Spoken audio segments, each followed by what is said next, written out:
ایسا معاملہ ہے نا جس کے ہم ٹھیکیدار نہیں ہیں، نہ ہی ہمارے کنٹرول میں ہے کچھ. بالکل ہم صرف میسنجرز ہیں. ہم نے سیکھنا ہے، پڑھنا ہے، ہم نے آگے پہنچانا ہے. میں نے یہ سیکھا ہے اور یہ ہے. اگر وہ کہتا ہے نا کہ نہیں میں کہیں اور سے سیکھ کر آیا ہوں، کسی اور نے کہا ہے، تو آپ وہاں پر ان سے لڑنے جھگڑنے نہ بیٹھ جائیں. دو اگر مکتبہ فکر آپس میں اس طرح لڑیں، سم ٹائمز لوگ جو ہے نا متنفر ہو جاتے ہیں. کیونکہ کہا یہ جاتا ہے کہ جو قرآن کی ٹرانسلیشن ہے اس کو اٹس سیلف بس پڑھیں، اس کو امپلیمنٹ کریں. That's it. جنرلی وہ کام کرنا چاہتی ہیں جو آگے جا کے آخرت میں آپ کے لیے آسانی پیدا کریں. ایوری سیٹرڈے ہماری کوشش ہوتی ہے ہم اسلامک کوئی نہ کوئی لیکچر ضرور رکھیں خواتین کے لیے، وچ از فری آف کاسٹ الحمدللہ. جو کہ مجھے لگتا ہے کہ ہمارے ایمان کا اور ہمارے دین کا جو ہے وہ بہت زیادہ تعلق ہماری مینٹل ہیلتھ سے بھی ہوتا ہے. جتنی ہماری مینٹل ہیلتھ ہماری فزیکل ہیلتھ بھی ہے نا، جتنا ہم ہیلدی ہوتے ہیں ویسے یہاں تو لوگ مانتے ہی نہیں مینٹل ہیلتھ. کیا یہ کہنا سیف ہوگا کہ یہ جو ہمارے معاشرے میں ہمیں اس طرح کی چیزیں نظر آتی ہیں، یہ کچھ ایکسٹریمسٹ ہیں جو صرف اپنی دکان چمکانے کے لیے یہ کام کر رہے ہیں؟ کیونکہ یہ بڑا کامن نظر آ رہا ہے میم. اگر آپ دیکھیں تو ایک عام بیچارے ایک نوجوان کے لیے بڑا مشکل ہو چکا ہوا ہے یہ تعین کرنا کہ میں کس طرف جاؤں. ایک طرف وہ دیکھتا ہے، وہ کہتا ہے جی رفع دین کر کے نماز پڑھے. دوسری طرف دیکھتا ہو کہتا ہے ہاتھ چھوڑ کے پڑھیں. تیسری طرف کہتا ہے جناب اتنی آپ کی جو ہے نا صف کے اندر جگہ ہونی چاہیے کہ بیچ میں سے کوئی گھس نہ سکے. مطلب ہم نے ان بنیادی چیزوں کے اوپر اتنا پھنسا لیا ہوا ہے کہ نوجوان بچہ ایک تو دیکھیں اس کے اوپر پورا اٹیک ہوا ہے ویسٹ کا، وہ ادھر انفلوئنس ہے. کہیں اس میں اگر کوئی شمع تھوڑی سی جلتی بھی ہے نا، تو یہ ہمارے جو چھوٹے چھوٹے یہ آپس میں مولویوں کے اختلافات ہیں، ان کی وجہ سے وہ کہتا ہے یار میں ادھر ہی ٹھیک ہوں. بالکل. I would actually like to request all of them rather than کہ میں کسی کی بھی سائڈ لوں یا کسی کے بھی اگینسٹ بولوں. میں یہی کہنا چاہوں گی، میں ریکویسٹ کرنا چاہوں گی کہ دین ایسا معاملہ ہے نا جس کے ہم ٹھیکیدار نہیں ہیں، نہ ہی ہمارے کنٹرول میں ہے کچھ. بالکل ہم صرف میسنجرز ہیں. ہم نے سیکھنا ہے، پڑھنا ہے، ہم نے آگے پہنچانا ہے. کسی کی ہدایت جو ہے، جب کسی کی آخرت کا معاملہ ہے، وہ اللہ سبحانہ تعالیٰ کے ہاتھ میں. تو اس میں بجائے اس کے کہ میں یہ کوشش کروں نا کہ نہیں یہ میرا گھر ہے تو سب بس میرے گھر میں ہی آتے جائیں، کسی اور گھر میں نہ چلے جائیں، تو یہ غلط رویہ ہے. آپ دین کی طرف بلا رہے ہیں، آپ اللہ سبحانہ تعالیٰ کی طرف بلا رہے ہیں، تو آپ وہاں پر صرف اپنی بات کریں.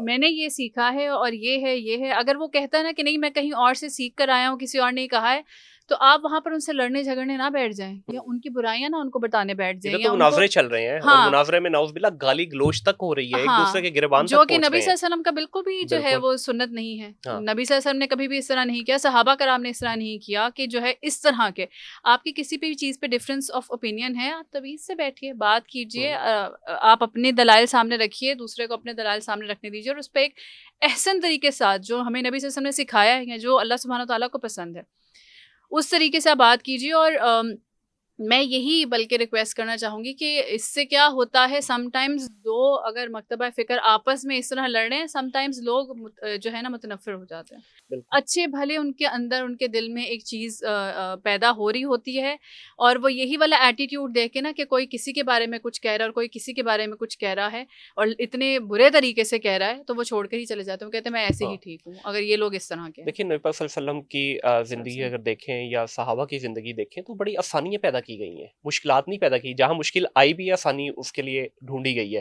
تو یہاں ہم نے مشکلات اتنی کھڑی کر دی ہیں کہ دیکھیں یا تو ہوتا نا سیدھی سیدھی چیز ہوتی. سب سے پہلے نا آپ ہر انسان کو آپ کہیں کہ آپ بیٹا ابھی یہ چھوڑ دیں کہ ہم نے اس چیز کے بارے میں کیا کہا ہے اور اس نے کس چیز کے بارے میں کہا، آپ تفسیر شروع کریں. ہاں بالکل. آپ قرآن پڑھنا شروع کریں. انشاءاللہ اللہ تعالیٰ اس سے آپ کو مزید حکمت خود عطا کریں گے، خود انڈرسٹینڈنگ عطا کریں گے. آپ حدیث کا مطالعہ کریں، نبی صلی اللہ علیہ وسلم کی سیرت کا مطالعہ کریں، آگے انشاءاللہ اللہ تعالیٰ آپ کو ضرور گائیڈ کر دیں گے.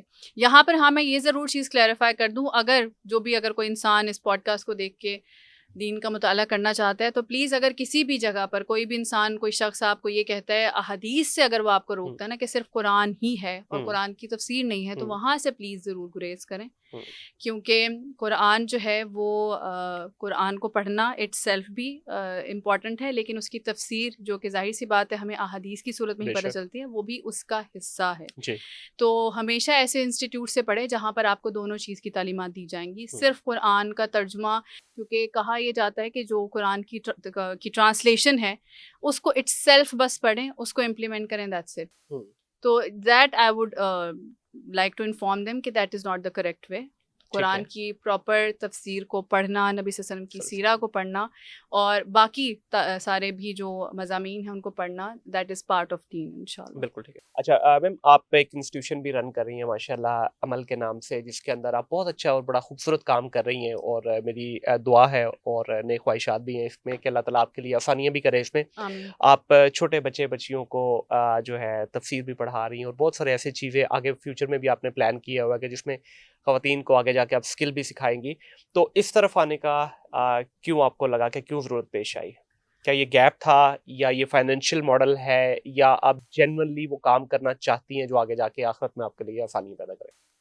الحمدللہ جب سے میں نے خود ایک یہ اپنی جرنی سٹارٹ کی تو اللہ تعالیٰ کی طرف سے بڑی رحمت رہی میرے اوپر کہ میں شروع میں تو صرف ایز اے موٹیویشنل اسپیکر میں نے پرسنلی جہاں سے بھی انوائٹس آتے تھے یونیورسٹیز وغیرہ وہاں جاتی تھی.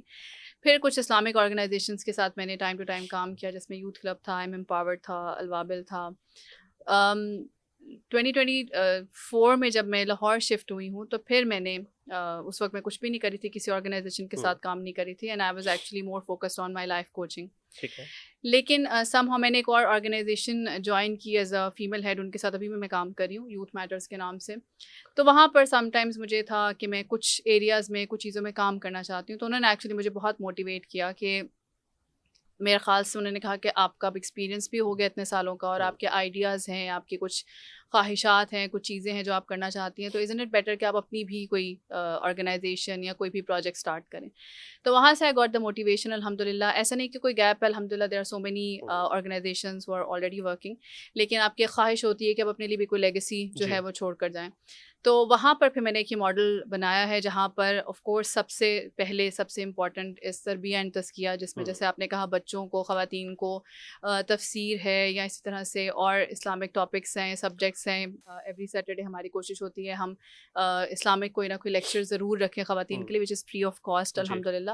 اس کے علاوہ پھر سیکنڈ جو تھا میرا بہت 2023 جسے کہہ سکتے ہیں کہ جہاں سے میرا زیادہ اس کے بارے میں اویئرنیس مجھے بھی آئی اور زیادہ انٹرسٹ میں لینا شروع کیا, وہ مینٹل ہیلتھ, جو کہ مجھے لگتا ہے کہ ہمارے ایمان کا اور ہمارے دین کا جو ہے وہ بہت زیادہ تعلق ہماری مینٹل ہیلتھ سے بھی ہوتا ہے. جتنی ہماری مینٹل ہیلتھ ہیلتھی, جو ہماری فزیکل ہیلتھ بھی ہے نا, جتنا ہم ہیلدی ہوتے ہیں ویسے یہاں تو لوگ مانتے ہی نہیں مینٹل ہیلتھ, وہ تو کہتے ہیں پاگل ہے, یہی اسی وجہ سے, وہ تو سیدھا کہتے ہیں پاگل ہے. ہاں اسی وجہ سے تو یہ بڑا امپورٹنٹ تھا مجھے لگا, اور سنس میرے ساتھ خواتین زیادہ ریلیٹ کر پاتی ہیں تو پھر خواتین کی مجھے تھا کہ ہم ان کی تربیت اور تزکیہ تو کریں, لیکن اس کے ساتھ ساتھ مینٹل ہیلتھ اویئرنیس اسپیشلی, اور پھر اگر کسی کو کاؤنسلنگ یا کوچنگ چاہیے تو وہ بھی.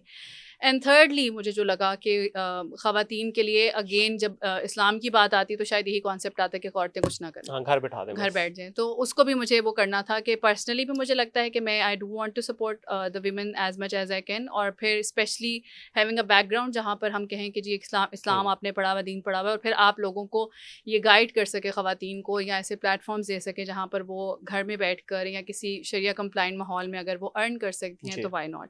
سو ہمارا جو فرسٹ اور سیکنڈ فیز ہے اس پہ الحمدللہ آلریڈی کام ہو رہا ہے. جو اسکل بیس والا ہے وہ تھوڑا سا ٹرکی ہے, اس میں مجھے سب کی سپورٹ بھی چاہیے انشاءاللہ, تو اس کی طرف انشاءاللہ ہم موو کریں گے. اور آئی تھنک سو جو آپ کا تھرڈ والا پارٹ ہے اس وقت سب سے زیادہ ضرورت اسی کی. اگر دیکھیں ہم بنگلہ دیش کی طرف دیکھتے ہیں تو بنگلہ دیش کی اکانومی کے اندر اس وقت میجر پارٹ جو پلے کیا جا رہا ہے, ایون انڈیا کے اندر بھی جو میجر پارٹ پلے کیا جا رہا ہے وہ خواتین کا ہے. جتنی فیکٹریز میں کام ہو رہا ہے وہ سارا پاکستان میں بھی بہت بڑے لیول پہ ہو رہا ہے, لیکن ان آرگنائزڈ انفارچونیٹلی, وہ پراپر آرگنائز نہیں ہے, اس کی وجہ سے ہم اس کا اسکیل نہیں بڑھا پائے. تو اگر کوئی آپ ایسا کام کریں کہ جس کے اندر ایک اسکیل بڑھایا جا سکے, دیکھیں شہروں میں خیر اتنی پرابلم نہیں ہے, اگر تھوڑا سا ریموٹ ایریا میں چلے جائیں جہاں پہ ہماری ایکچوئل آبادی ہے, وہاں پہ ایک ایک گھر میں 3-3 4-4 خواتین ہیں, لیکن وہ بیچاریوں کو الاؤ ہی نہیں ہے گھر سے باہر جانا. چلے اگر ان کو الاؤ نہیں ہے کوئی مسئلہ نہیں, وہ ان کے کلچر کا حصہ ہے, بٹ ان کو گھر پہ تو ایک اچھا روزگار دیا جا سکتا ہے. تو اگر یہ اس طرف لے کے جایا جائے تو آئی تھنک سو بہت بڑا ایک گیپ فل ہوتا ہے, اور اس میں روزگار بھی آئے گا, بہت ساری جو ہے اس میں انڈسٹریز بھی فلرش ہوں گی, بہت سارے لوگوں کا کام بھی بہتر ہو سکتا ہے اس میں انشاءاللہ.